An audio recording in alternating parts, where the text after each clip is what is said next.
네, 할렐루야 반갑습니다. 네, 수요예배 나오신 여러분들 환영합니다. 오늘 우리 힘찬 마음으로 우리 예배의 자리로 나가도록 하겠습니다. 우리 찬송가 310장 우리 같이 찬송하시면서 수요예배 시작하겠습니다. 찬송가 310장입니다.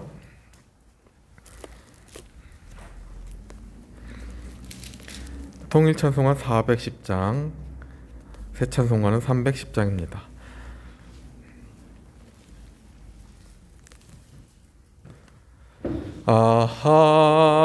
하나님의 은혜로 있을 데 없는 자 왜 구속하여 주는지 난 알 수 없도다. 내가 믿고 또 의지함은 내 모든 형편 아시는 주님 늘 보해 주실 것을 나는 확실히 아네. 왜 내게 굳센 믿음과 또 복음 주셔서 내 마음이 항상 편한지 난 알 수 없도다.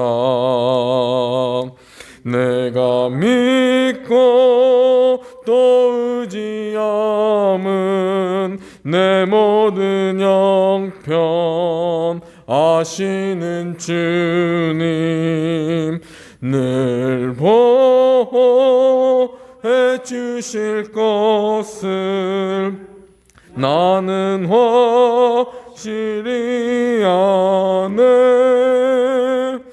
왜 내게 성령 주셔서 내 마음 감동해 주 예수 믿게 하는지 난 알 수 없도다. 내가 믿고 또 의지함은 내 모든 형편 아시는 주님 늘 주실 것은 나는 확실히 아네. 주 언제 강림하실지 혹 밤에 혹 낮에 또 주님 만날 그곳도 난 알 수 없도다. 내가 믿고 또 의지함은 내 모든 형편 아시는 주님 늘 보해 주실 것은 나는 확실히 아네. 아멘. 네, 우리 석광교회 성도 여러분, 가족 여러분, 새해 복 많이 받으셨습니까? 어느 때보다도 힘든 때를 보내고 있지만 가족들은 여전히 우리의 힘이 되고 우리에게 위로가 될 수 있습니다. 자녀들 돌보시고 특별히 부모님들 돌보고 형제들 돌보는 가운데서 며칠 보내실 텐데 위축되지 마시고요. 계속 기도하면서 저들을 지켜내시고 사랑할 수 있는 그런 귀한 우리 성도들 됐으면 좋겠습니다. 지난 3일 동안 지켜주신 하나님께 감사하면서 주 앞에 수요 예배로 나가도록 하겠습니다. 묵상 기도하겠습니다. 하나님이여 나를 건지소서. 여호와여 속히 나를 도우소서. 나의 영혼을 찾는 자들이 수치와 뭉한을 당하게 하시며 나의 상함을 기뻐하는 자들이 뒤로 물러가 수모를 당하게 하소서. 아하 아하 하는 자들이 자기 수치로 말미암아 뒤로 물러가게 하소서.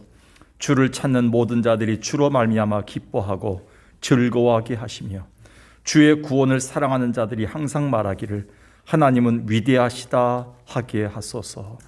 살아계신 아버지 하나님, 세상은 하나님을 찾지 않기 때문에, 하나님이 없기 때문에 우리를 조롱하고 하나님 믿는 것 자체를 부끄럽게 여기라고 저들은 손가락질합니다. 그러나 오늘 우리는 뒤로 물러가지 아니하고 하나님 앞에서 주님의 자녀인 것과 주님이 우리를 끝까지 궁극적인 승리를 주실 것을 확신하는 그런 귀한 자들로서 주 앞에 살기를 원합니다.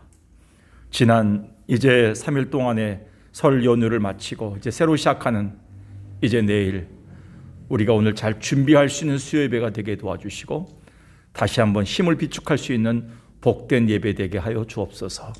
예수님의 이름으로 기도드리옵나이다. 아멘. 이 시간에 찬송가 384장 부르겠습니다. 찬송가 384장은 여러분들이 우리가 많이 불러왔던 옛날 통일 찬송가는 434장입니다.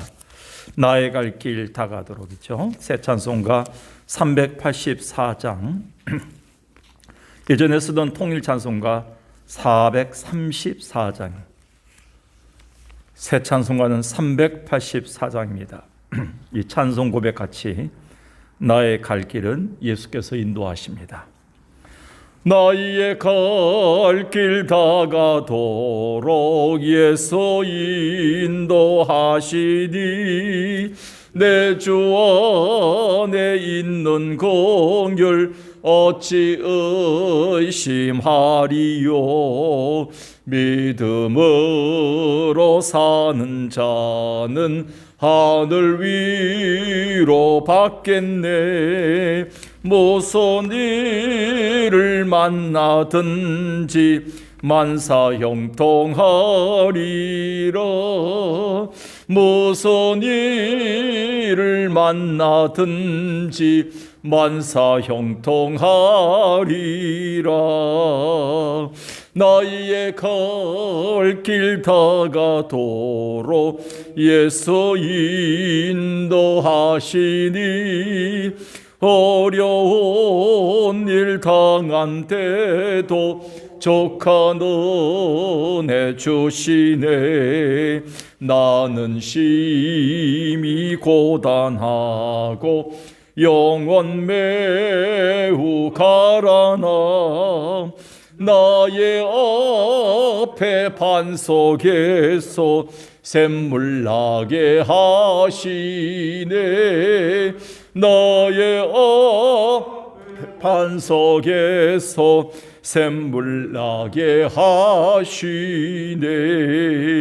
나의 갈 길 다가도록 예수 인도하시니 그의 사랑 어찌 큰지 말로 할 수 없도다. 성령 감화 받은 영혼 하늘 날아갈 때에 영영 보를 나의 찬송 예수 인도하셨네. 영영 보를 나의 찬송 예수 인도하셨네.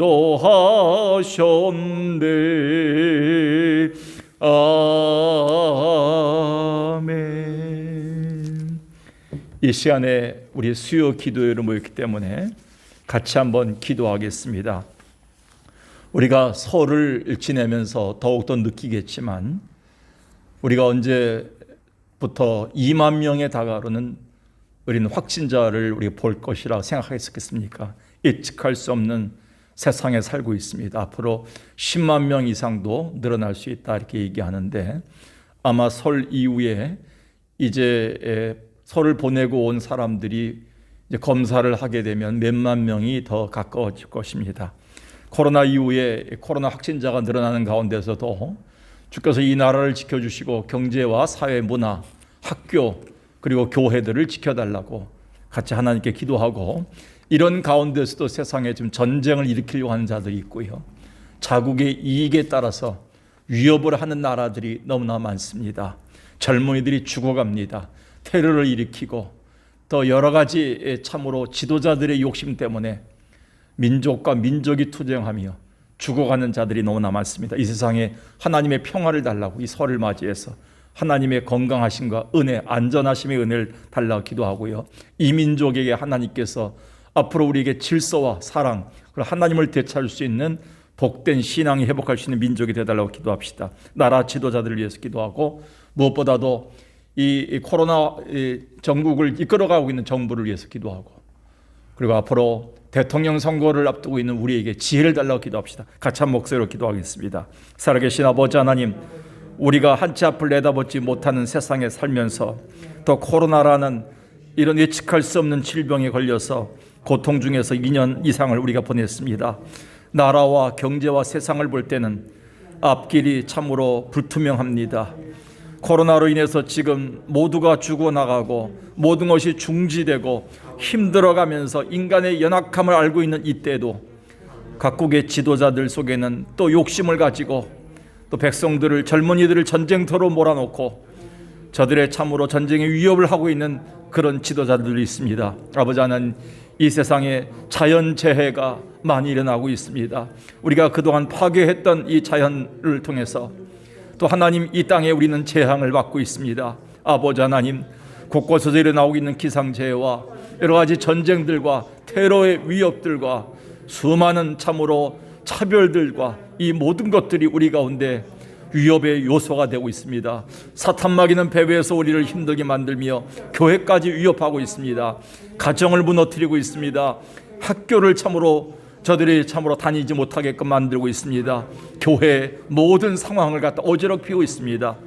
영적인 권세와의 싸움에서 우리가 이기지 못하면 교회가 다시 거듭날 수가 없습니다. 살아계신 아버지 하나님, 설 이후에 코로나 확진자들이 많이 늘어날 것으로 예상하고 있는데 아버지 하나님, 그런 가운데 대한민국 땅을 지켜주시고 특별히 우리 교회를 지켜주시고 가정을 지켜주시고 우리의 사업장들과 우리의 학교와 그리고 우리의 모든 직장들을 지켜주시고 자녀들의 삶을 지켜주옵소서. 손주들이 참으로 이런 나라들을 우리가 경험할 것이라고 생각했습니까? 아버지 하나님, 우리 손주들에게는 참으로 하나님의 평화에 안정된 그 나라, 질서 있는 나라를 만들어주고 공의로운 나라를 만들 우리의 소망을 가지고 기도하게 도와주옵소서.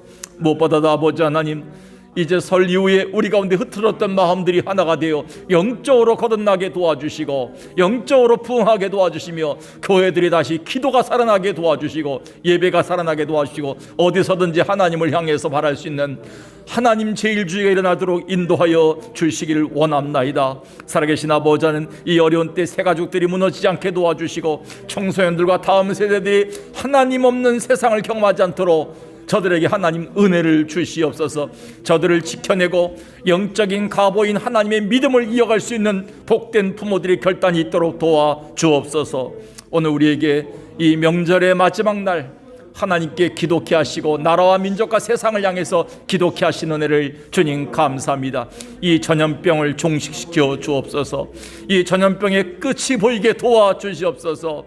하나님께 소망을 두게 하여 주옵소서. 연약한 우리의 자녀들과 연약한 우리의 어르신들을 하나님께서 어떻게 하겠습니까? 하나님, 저들의 삶 속에서 연약함을 보이고 있사오니 하나님이 붙잡아 주시옵소서. 인도하여 주옵소서. 지금 가정에서도 기도하고 있는 우리 성도들 마지막 한 가지 기도 제목 갖고 그 자리에서 하던 일을 멈추시고 기도하시기 바라겠습니다. 자녀들을 위해서 기도하십시오. 무엇보다도 우리의 자녀들 전화만 와도 깜짝깜짝 놀랍니다. 결혼시켰다고 해서 끝나는 것이 아닙니다. 우리가 늘 기도할 제목들이 너무나 많습니다. 우리가 살았던 부흥의 세대를 저들이 보지 못하고 믿음 없이 살아갈 수도 있습니다.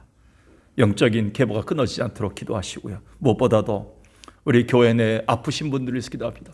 홀로 외롭게 지내실 분들, 또 힘들게 외로운 그 참으로 설레를 지냈을 우리의 성도들도 있습니다. 저들 위해서 기도합시다. 그리고 아프신 분들, 요양원에 계신 분들, 또 남모르게 참으로 아픔 가운데서도 약을 먹어도 잘 회복이 안 되는 분들이 있습니다. 저분들 위해서 기도하고, 연로한 성도들 위해서 기도하고요. 정신적으로 마음적으로 무거운 자들을 위해서 기도합시다. 하나님만이 치료할 수 있도록 기도합시다. 얼마 전에 수술하고 이제 회복하고 있는 자들을 위해서 기도하고요. 그리고 또 수술을 준비하고 있는 윤영숙 권사님을 위해서도 기도하고요. 또 여러 성도들이 위약해지지 않도록 하나님께서 우리 가운데 노년에 저들의 육신과 마음이 병들지 않도록 하나님께서 연로한 성도들 위해서도 기도합시다. 이 시간에 우리 원로 목사님 가정과 원로 장로님, 은퇴 장로님들 가정들을 위해서도 같이 한 목소리로 기도하고 제가 마치겠습니다. 살아계신 아버지 하나님, 우리가 참으로 자녀들을 통해 볼 때는 하나님 앞에 기도할 수밖에 없는 상황임을 우리가 고백합니다. 아버지 하나님, 출가했어도 또 저들이 참으로 새로운 가정을 꾸렸어도 날마다 하나님을 바라보지 않고는, 하나님의 은혜 없이는, 하나님이 피난처되지 않으면 살아갈 수 없는 자들입니다. 하나님이여, 저들을 건지소서. 여호와여, 속히 저들을 건지소서. 다윗이 하나님께 나가면서 하나님께 간절히 갈구했던 이 기도가 우리 가운데 있게 도와주시고, 천부여 의지없어서 손들고 옵니다. 하나님 앞에 손들고 나갈 수밖에 없습니다. 우리의 구원은, 우리의 모든 상황은 하나님만이 해결할 수가 있습니다. 우리 앞에 사활을 건 기도에 용사들이 나타나게 도와주시고, 우리 부모들이 자녀들을 지키고 교회를 지키고 이 민족을 지킬 수 있도록 우리의 기도가 회복되게 인도하여 주옵소서. 살아계신 아버지 하나님, 자녀들이 하는 사업장이 있습니다. 직장 다니는 상황이 있습니다. 이 모든 것이 열악해지지 않게 도와주시고 중단되지 않도록 지켜주시옵소서. 자금줄과 그리고 모든 사람과의 관계 속에서 원만하게 하나님께서 이어질 수 있도록 지켜주시고 은혜로 저들을 보호해 주옵소서. 이제 수술을 앞두고 있는 권사님 계십니다. 지켜주시고 약해지지 않도록 도와주시고 몸과 마음이 약해지지 않게 도와주시고, 아버지 하나님, 특별히 연로한 어머님, 연로한 아버님을 모시고 기도하며 마음에 태우고 있는 자들이 있습니다. 나를 낳아주시고 키우신 부모님이 점점 약해져가는 현실을 보면서 어찌할 바를 몰라 당황하는 자들이 있습니다. 주여, 기도케 하시고 하나님께 맡기게 도와주셔서 수술 후에 회복하는 자들이 있습니다. 항암 치료받는 자들이 있습니다. 요양병원에서 이제 하나님 앞에 하나님만 바라보며 치료받는 자들이 있습니다. 주여, 그 가족들이 있습니다. 점점 연로해져가며 마음까지 외로워져가는 성도들이 있습니다. 주님, 저들 홀로 내버려 두지 마시고 함께 하셔서 네가 혼자가 아니다, 내가 함께 있다는 하나님의 동행하심을 볼 수 있도록 인도해 주시고, 하나님의 사랑, 하나님의 은혜, 하나님의 놀라운 그 손길을 볼 수 있는 복된 그런 삶들이 될 수 있도록 도와주시옵소서. 오늘 이 시간에 교통사고로 또 입원해 있는 성도들이 있습니다. 또 여러 환경 속에서 지금 아픔을 호소하는 자들이 있습니다. 하나님 아시지요. 저들의 영과 육을 하나님께서 치유해 주시고 만져주시는 은혜가 있도록 인도하여 주옵소서. 오늘 하나님께서 귀한 말씀으로 다시 우리를 갚아주시고 하나님의 은혜 가운데 인도해 주옵소서. 살아계신 아버지 하나님, 간절함으로 하나님께 기도했습니다. 우리가 아무것도 해결할 수 없는 연약한 부모임을 고백합니다. 우리의 힘으로는 그 어느 것도 해나갈 수 없는 정말 연약한 목회자임을 고백합니다. 우리가 아무것도 해드릴 수 없는, 우리 가정을 세울 수 없는 연약한 자녀임을 우리가 고백합니다. 하나님, 어떤 대통령이 세워져도, 어떤 지도자가 세워져도 이 땅엔 진정한 평화와 사랑과 공의가 흐르지 않는다는 것 우리는 너무나 잘 알고 있습니다. 하나님만이 진정한 왕이 되주셔서 우리 민족과 가정과 교회와 우리의 삶의 구석구석에, 우리의 직장과 우리의 사업장에 친히 하나님께서 인도해 주옵소서. 설 명절의 마지막 날 주 앞에 섰습니다. 식구들을 만나고 여러 분주하고 여러 가지 일들로 우리가 마음이 복잡할 텐데 이 시간만큼 하나님을 향해 열리게 도와주시고 하나님 바라보면서 위로부터 오는 신령한 것들을 공급받게 하여 주옵소서. 예수님의 이름으로 기도드리옵나이다. 아멘. 할렐루야. 이 시간에 하나님 말씀 보겠습니다. 누가복음 7장을 보겠습니다. 지난 주보와는 좀 본문이 틀리고요. 말씀은 주 안에 굳게 선 믿음 네 번째가 맞는데요. 말씀 본문을 바꿔서 누가복음 7장 말씀을 보겠습니다. 누가복음 7장 2절부터 10절까지의 말씀 보겠습니다. 우리가 주 안에 굳게 선 믿음의 네 번째 시리즈로 주님이 우리에게 세워주고자 하는 2022년 석광교회 성도들이 이 말씀을 통해 새롭게 거듭나고자 하는 그 믿음이 무엇인가? 오늘 본문은 누가복음 7장 2절에서 10절까지의 말씀입니다. 누가복음 7장 2절에서 10절까지의 말씀, 한번 제가 본문 읽을 때 집에서나 또 여기 계신 분들 중에서도 눈으로도 또 조용한 목소리도 같이 읽어도 괜찮습니다. 누가복음 7장 2절에서 10절 말씀을 제가 봉독합니다. 어떤 백부장의 사랑하는 종이 병들어 죽게 되었더니 예수의 소문을 듣고 유대인의 장로 몇 사람을 예수께 보내어 오셔서 그 종을 구해 주시기를 청한지라. 이에 그들이 예수께 나와 간절히 구하여 이르되 이 일을 하시는 것이 이 사람에게는 합당하니이다. 그가 우리 민족을 사랑하고 또한 우리를 위하여 회당을 지었나이다 하니 예수께서 함께 가실새 이에 그 집이 멀지 아니하여 백부장이 벗들을 보내어 이르되 주여 수고하시지 마옵소서. 내 집에 들어오심을 나는 감당하지 못하겠나이다. 그러므로 내가 주께 나아가기도 감당하지 못할 줄 알았나이다. 말씀만 하사 내 하인을 낫게 하소서. 나도 남의 수하에 든 사람이요 내 아래에도 병사가 있으니 이더러 가라 하면 가고 저더러 오라 하면 오고 내 종도로 이것을 하라 하면 하나이다.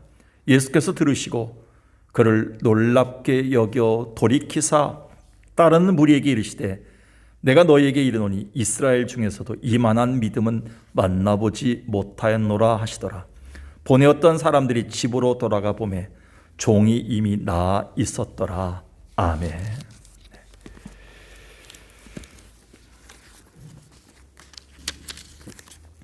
그동안 우리가 우리의 믿음을 한번 점검하는 시간을 가졌습니다. 우리의 믿음이 어디서부터 잘못되었는가? 우리의 믿음이 어떤 부분에 있어서 다시 한번 수정되어야 되겠는가?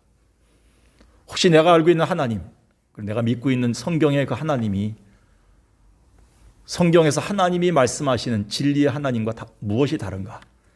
이 부분을 부끄럽더라도 우리가 다시 한번 점검하고 다시 한번 교정하는 시간을 갖는 것이 굉장히 중요한 시간이 된다 생각해서 이 연초에 우리 교회 주어인 주 안에 굳게 선 교회가 되기 위해서 주 안에 굳게 선 믿음을 다시 한번 점검하는 시간을 갖습니다. 이 믿음은 하나님의 선물, 하나님의 능력, 그리고 하나님이 우리에게 덧입혀 주시는 하나님의 은혜다. 이렇게 우리는 알 수 있습니다. 그러니까 이 믿음은 사람이 아무리 노력해도 가질 수 없습니다. 그건 사람이 노력해서 가지는 것은 자기 도취, 어떤 할 수 있다라는 어떤 그 자기 신념, 불가능이란 없다 하는 그런 자기 신념은 될 수 있어요. 근데 이걸 믿음이라 이렇게 칭하지 못합니다. 그래서 우리는 믿음이란 것은 하나님의 하늘의 능력으로 덧입혀주는 하나님의 그 능력, 하나님의 선물인데 이것을 우리는 어떻게 점검하고 어떻게 가져야 되겠는가? 주님이 이 믿음을 굉장히 중요하게 여기신 게 뭐냐면 믿음이라면 두 번째가 라면 서로 유대인들을 향해서 그 제자들을 향해서 항상 그들이 실패할 때마다 너에게 겨자씨만한 믿음이 있었으면 이러진 않았다 이렇게 얘기합니다. 겨자씨가 어떤 씨인가? 제가 가끔 우스갯소리 여러분들한테 보여주죠. 자, 겨자씨 여기 있습니다. 보셨죠, 여러분들? 이 정도로 이제 안 보이는 정도입니다. 제가 여기 주머니에 갖고 왔어도 안 보일 정도. 그 겨자씨가 큰 겨자나무를 만들죠. 그런데 그 겨자씨만한 믿음이 있어도 하나님은 기뻐하시고 우리의 기도로 기적을 행할 수 있다 이렇게 말씀하시는데 우리는 겨자씨만한 믿음도 없다는 것을 주님이 책망하셨죠. 주님은 실수했다고 책망한 적이 별로 없습니다. 주님은 돈을 못 벌었다고 책망한 적이 없습니다. 이번 주에 왜 헌금이 정리하고 우리에게 헌금 시간 이후에 우리를 불러서 책망한 적은 없습니다. 또 우리가 말을 실수했다고, 말을 잘못했다고 그 말에 대해서 우리 주님이 우리 책잡지는 않습니다. 그런데 주님은 단 한 가지, 성경을 보면 믿음이 없거나 믿음이 나타나지 않거나 믿음이 보여지지 않을 때, 전혀 믿음이 역사하지 않을 때 주님은 그것을 책망하십니다. 특히 가장 가까이 있었던 베드로, 그 베드로에게 이렇게 얘기합니다. 내 믿음이 어디 있느냐? 그러니까 믿음이 없는 것이 아니라 있긴 있었는데 그 상황에 믿음이 적용되지 않은 거예요. 이 믿음이 굉장히 위험합니다. 한국교회 성도들이 아마 이 믿음이 있을 거예요. 뭐냐면 믿음을 갖고 있으면서 믿습니다 하지만 어떤 결정적인 순간에 믿음이 보여지지 않을 때 주님이 내 믿음이 어디 있느냐 책망하는 것이 보입니다. 그리고 믿음이 없는 세대다 이렇게 주님은 책망했죠. 믿음이 없다는 그런 말을 백슬라이딩 제너레이션이다 이런 말로 번역한 성경이 있습니다. 굉장히 좋은 번역인데, 미끄러지다라는 어떤 그 헬라어 그 번역본에 거기서 나온 의역들이죠. 그래서 지금 가지고 있는 신앙이 후퇴해가는 믿음이 있다는 겁니다. 백슬라이딩 제너레이션. 너희는 믿음이 없는 세대다 이렇게 얘기합니다. 그런데 가나안 여인을 향해서는 내 믿음이 크도다. 그러니까 보여진다는 거예요. 주인 보기엔. 그리고 오늘 성경에 있는 것처럼 백부장에게 이만한 믿음이 어디 있느냐. 그러니까 예수님이 볼 때는 그 믿음이 측정이 된다는 거냐. 크기가. 그리고 디모데를 향해서 하나님이 바울을 통해서 분명히 증언해 준 게 있어요. 거짓 없는 믿음이 있구나 이렇게 얘기해요. 그러니까 증명됐다는 거예요. 그러니까 검증된 믿음이 있다는 겁니다. 근데 중요한 것은 야고보를 통해서 보여준 건데, 야고보 2장에 보면 믿음의 완성을 이렇게 얘기합니다. 만일 사람이 믿음이 있노라 하고 행함이 없으면 무슨 이익이 있으리요. 야고보서 2장 14절에 보면 그 믿음이 능히 자기를 구원하겠느냐. 17절에 보면 행함이 없는 믿음은 그 자체가 죽은 것이라. 22절에 보면 내가 보거니와 믿음이 그의 행함과 함께 일하고 행함으로 믿음이 온전케 된다 이렇게 얘기해요. 이 말이 굉장히 중요한 말씀입니다. 이 말을. 자, 잘 보세요. 제가 오늘 짧은 시간에 기도 제목을 드리고자 하는 믿음에 대한 정의는 뭐냐면, 믿음은 보여져야 된다는 겁니다. 누구의 눈에? 하나님 눈에 측정되어지는 것이 믿음이라는 거예요. 인간은 잘 몰라요. 그런데 하나님의 눈에 보여지는 믿음이다. 자, 야고보를 통해 이렇게 얘기했어요. 내가 믿음이 있노라 하고, 그러니까 믿음은 안 보이는 거죠, 맨 처음에는. 그런데 믿음이 역사하면 뭐예요? 보여진다는 거예요. 내가 믿음이 있노라 하고 뭐가 없으면, 행함이 없으면 죽음이 믿음에 대해서. 그러니까 행함 보여지는 거예요. 그러니까 믿음이 우리의 손과 발과 언어와 돈과 시간을 사용하는 모든 삶에 있어서 드러나게 돼 있다. 믿음이 어떻게 보일 수 있습니까? 믿음이 어떻게 보여집니까? 행함으로 보여진다. 야고보는 이것을 온전하게 된다 이렇게 얘기했어요. 그러니까 구원의 완성이 바로 온전한 믿음이다 이렇게 얘기했어요. 그래서 오늘 성경은 우리에게 굉장히 중요한 내용을 담고 있어요. 여기에 온전한 믿음으로 믿음의 완성이 되어 가지는 그 사람을 이만한 믿음이 있는 자다라고 주님이 평가해 주신 거예요. 이건 야고보서의 내용을 통틀어서 주님이 말씀하신 거예요. 이만한 믿음이 여기 있구나. 그러니까 행함으로 나타났다는 거예요. 보여졌다는 거예요. 여러분은 그동안 여러분의 믿음이 얼마나 하나님 앞에 보여지고 있다고 생각합니까? 믿음은 어떻게 보여집니까? 행함은 어떻게 나타납니까? 우리의 인격으로 나타나요. 우리의 삶으로 나타나요. 우리의 언어나 우리의 모든 삶 속에서 구체적으로 일상에서 나타나요. 우리 믿음은. 주님은 그거를 이 백부장을 통해서 보여주고 있어요. 오늘 여기 많은 시간을 필요할 수 없기 때문에 우리가 지금 요약하자면, 이 백부장은 로마의 그 지휘관입니다. 팔레스타인은 로마의 작은 식민지 국가의 한 부족이에요. 그러니까 그 지역에 와서 팔레스타인의 4개 지역을 통과를 했죠, 로마가. 근데 그 중에 한 지역에 총독이 있고요. 그 총독 밑에 또 뭐냐면 지휘관들이 있어요. 지휘관들은 한 100여 명의 그 군사들을 거느리는 백부장이 있었습니다. 오늘날로 얘기하면 대대장급 또는 지역 사령관이 될 수가 있죠. 그러니까 로마 사람이고 로마 지휘관이니까 뭐예요? 유대인을 하찮게 보고요. 옛날 우리 일제 강점기 때 일제 그 일본 순경들이 얼마나 조선 사람들을 천하게 여겼습니까? 깔보고 함부로 죽일 수도 있고 끌어다가 징용 살게 만들고. 우리가 그걸 생각하면 됩니다. 근데 로마가 더 했어요. 그 당시에는요. 사람 죽여도 누구 하나 말 못한 겁니다. 근데 이런 백부장이 어떻게 주님의 눈에 보시기에는 이만한 믿음으로 행함이 있는 믿음을 보일 수 있었는가? 그러니까 믿음은요, 그 사람의 돈, 배경, 환경, 신앙의 경력, 뭐 이거하고는 상관이 없어요. 그 사람이 지금 믿음이 있더라 하더라도, 또 수십 년 동안 믿음이 있다 하더라도 행함으로 나타날 때 믿음이 있는 거예요. 그 믿음의 완성입니다. 그 믿음은 우리의 삶의 인격으로 나타나는데, 이 사람은 사랑의 인격으로 드러났습니다. 2절 봅시다. 2절 보니까 7장 2절에 보면 어떤 백부장의 사랑하는 종이 병들어 죽게 되었더니, 아까 얘기했죠. 로마 백부장이요, 집에 대충 한 40명에서 50명 정도의 종이 있답니다. 몸종들이 있죠. 그리고 청소하는 종들이 있죠. 밥하는 종들이 있죠. 뭐 심부름하는 종도 있고요. 이 종들은 다 유대인의 종들이에요. 그런데 종들이 일하다가 병들면 쓸모없으니까 갖다 버리거나 내쫓습니다. 죽든지 말든지. 그런데 이 사람은 뭐냐면 한 인격으로 보고요, 자기 아들처럼 자식처럼 사랑했기 때문에 사람들, 자기의 또 유대인들의 친구 장로들을 사귀어서 그 사람들로 예수님을 초청하고 살려달라고 간청하고 있습니다. 특히 4절에 보니까 그들이 보냈던 친구들인 장로들이 와서 예수께 나와 간절히 구했어요. 이 간절한 마음은 누구 마음일까요? 백부장의 마음이었어요. 하찮은 종, 자기 민족도 아닌 유대인의 하찮은 종이 병들었는데 그 종을 살리려고 사람들을 보내면서 간절히 요청하는 건, 이 성경을 썼던 누가는 2절에서 백부장의 사랑하는 종이었다 이렇게 얘기합니다.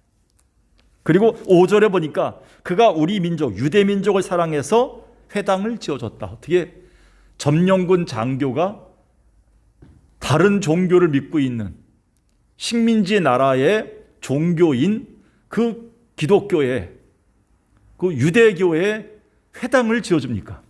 이거는 성경에 사랑했기 때문에 지어졌다. 이 사람의 인격은 사랑으로 드러냈기 때문에 하나님은 누가를 통해서 사랑이란 말을 계속 강조하고 있습니다.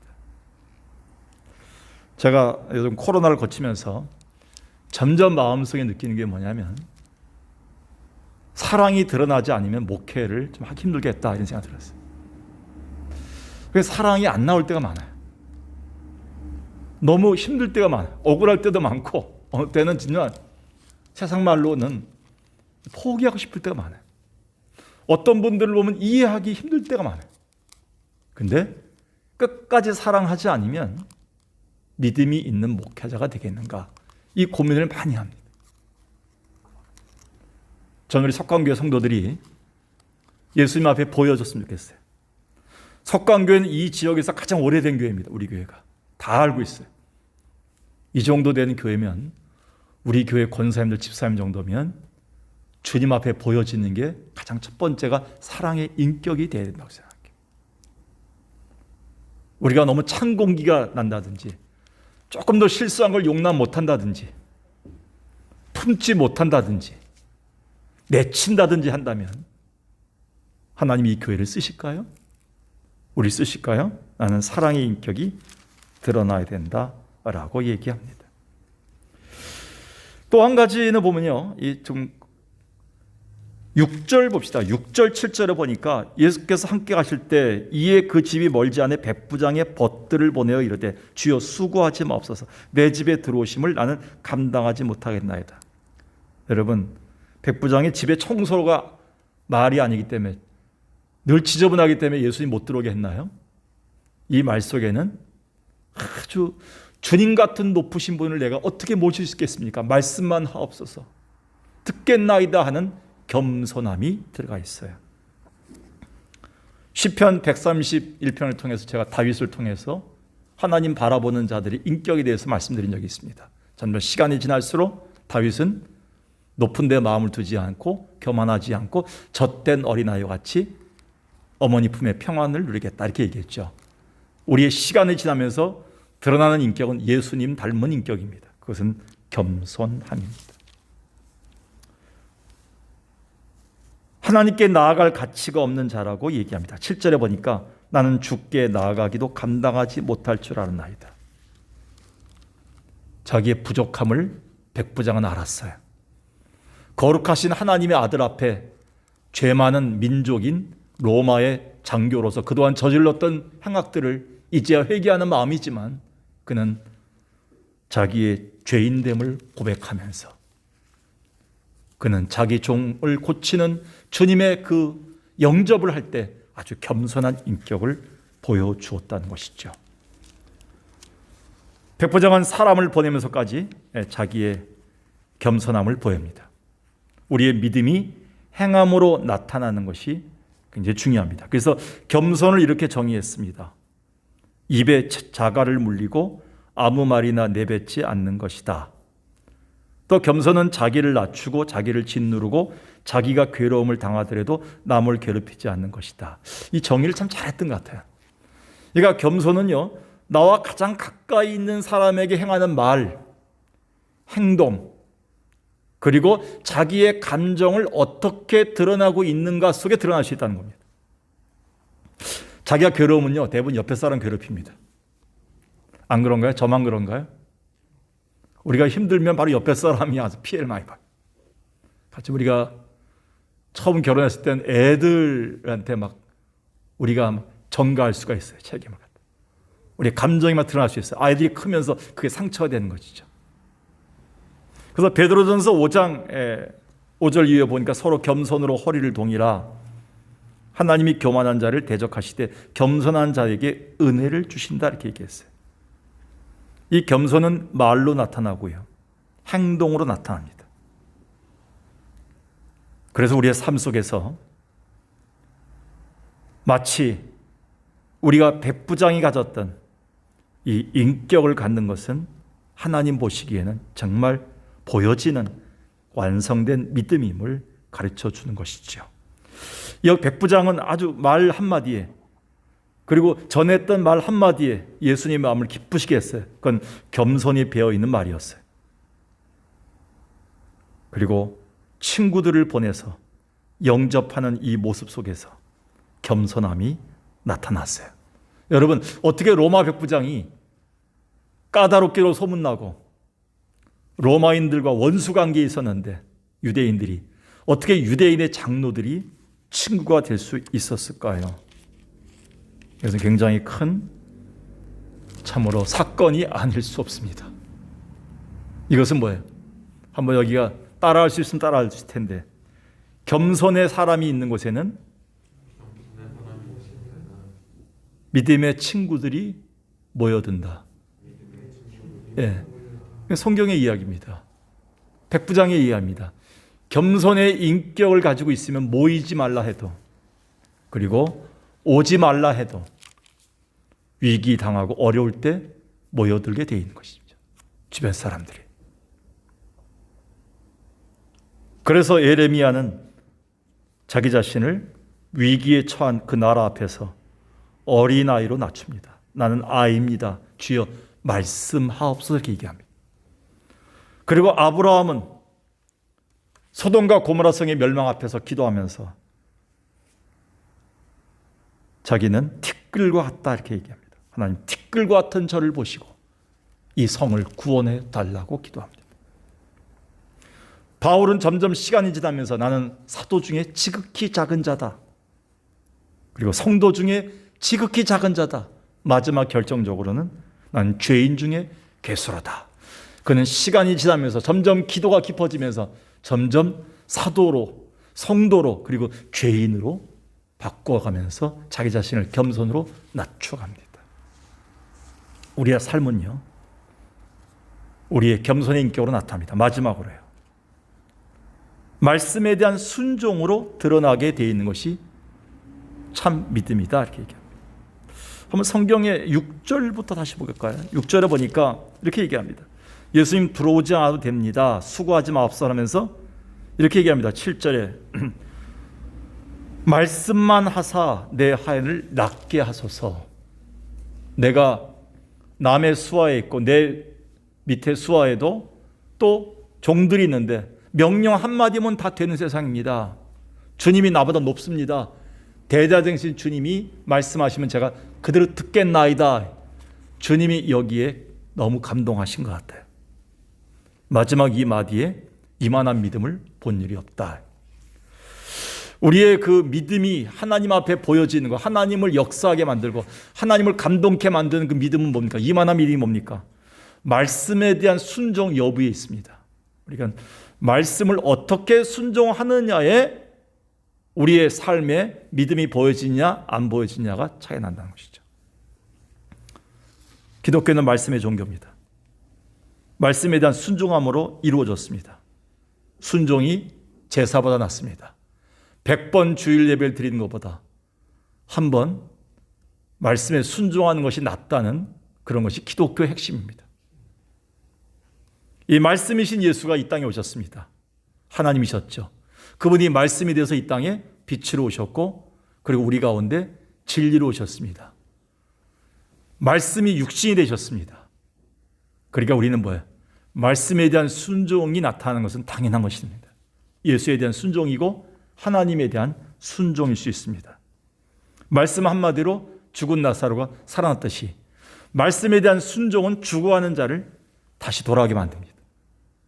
이것이 믿음이다 이게입니다. 믿음은 우리의 말씀을 받는 태도에서 말씀에 대한 순종의 자세에서 말씀을 듣고 어떻게 반응하고 사느냐에 달려 있다는 것이죠. 가짜 믿음과 진짜 믿음의 차이점이 뭡니까? 내게 선포된, 내게 주어진 하나님의 말씀을 내가 어떻게 따르고 있느냐, 순종 여부에 달려 있다는 것입니다. 주님이 보시는 믿음, 주님이 이만한 믿음으로 보여지는 믿음이 뭡니까? 우리의 믿음은 말씀에 대한 순종의 삶으로 드러나게 돼 있다 이렇게 얘기합니다. 그래서 베드로전서 1장 22절에 아주 의미심장한 말이 들어가 있습니다. 너희가 진리를 순종함으로 너희 영혼을 깨끗하게 하여라. 전 이 말씀이 무슨 뜻인지 몰랐어요. 우리 영혼이 왜 이렇게 지저분한가? 가끔 가다 보면 너무 내 영혼이 딱딱해요. 냉정하고요. 어느 때는 이 영혼이 부드럽지가 않아요. 온유함이 없어요. 영혼에 하나님을 담지 못해요. 그 이유가 뭔가? 베드로전서 1장 22절에 베드로는 너희가 진리를 순종함으로 너희 영혼을 깨끗게 하라 이렇게 나와요. 여러분, 우리의 마지막, 우리의 믿음의 결정체, 믿음의 완성이 뭡니까? 하나님이 내게 주신 말씀에 대한 순종의 삶에 나타날 수 있다는 겁니다. 오늘 우리가 하나님 앞에서 믿음이 보여지는 것이다 라는 주님의 결론, 우리의 믿음은 얼만큼 보여집니까? 주님 보시기에 야, 이만한 믿음을 네가 어떻게 하셨냐 라고 말씀하실까요? 아니면 믿음이 어디 있느냐? 너 믿음 언제부터 믿음이 없어졌어? 너 믿음이 어떻게 이렇게 나타나지 않고 있니? 오랫동안 코로나를 겪으면서 2년 이상 지나면서 주님 우리에게 코로나 상황 속에 믿음을 적용하기를 원하고 계십니다. 주님이 바라시는 거, 이 설날 이후에 2022년 설날 이후에 우리의 소원은 겨자씨만한 믿음이 보여지기를, 다시 한번 역사하는 믿음이 되기를 주님의 마음에, 주님의 눈에 보여지는 복된 믿음이 되길 주의 이름으로 간절히 축원합니다.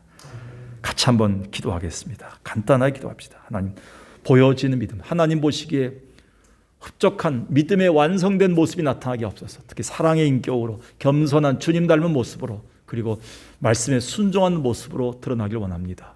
이 믿음이 겨자씨만한 믿음이라도 생기게 없어서 같이 한번 기도합시다. 살아계신 아버지 하나님, 오늘 우리에게 귀한 시간 주심을 감사합니다. 우리의 삶이 하나님 앞에서 많이 무너졌습니다. 우리가 하나님 앞에서 제대로 된 믿음이 없이 혹시 살아가지는 않았습니까? 부끄럽게 우리를 여기고 하나님 앞에 우리 자신을 다시 한번 돌아볼 수 있는 복된 시간을 주셨음을 주님 감사합니다.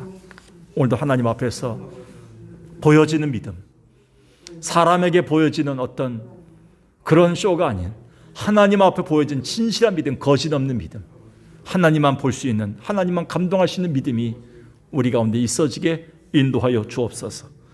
수십 년 동안 믿고 또 하나님 앞에 이런 말씀을 증거하면서도 우리가 과연 하나님 앞에 이 믿음으로 살고 있는가, 믿음으로 말하고 있는가를 돌아볼 때 다시 한번 2022년이 새로 쓰여질 수 있는 새로운 믿음의 해가 될 수 있도록 인도하여 주옵소서. 오늘 이 말씀을 듣고 기도하는 성도들이 있습니다. 가정에서나 어디서나 설 명절을 보내면서 이 말씀을 상고하는 성도들에게 믿음이 보여지게 하옵소서. 하나님 눈에 감동할 수 있는, 하나님 보시기에 기뻐할 수 있는 믿음이 되게 인도하여 주옵소서. 모든 것 되시는 주님을 찬양합니다. 주님 바라보게 하옵소서. 예수님의 이름으로 기도드리옵나이다. 아멘. 찬송가 370장이죠. 옛날 찬송가 455장이고요. 370장 주 안에 있는 나에게 땅 근심이 있으리야. 370장 주 안에 있는 나에게 땅 근심이 있으리야.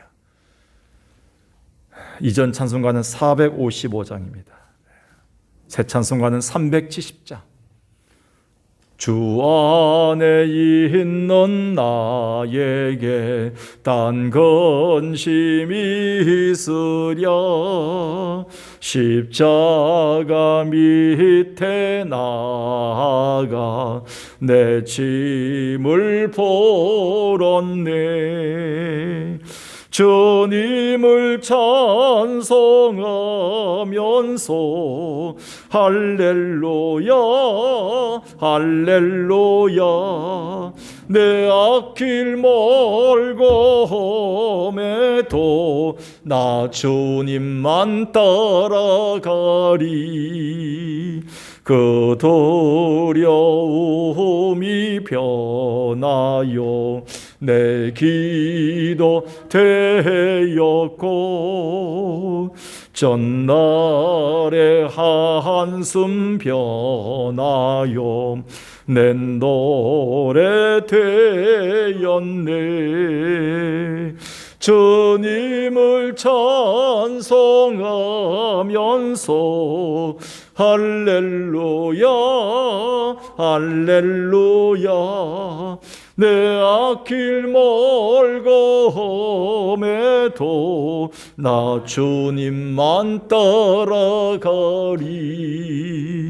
내 주는 자비하셔서 늘 함께 계시고, 내 궁핍함을 아시고 늘 채워주시네.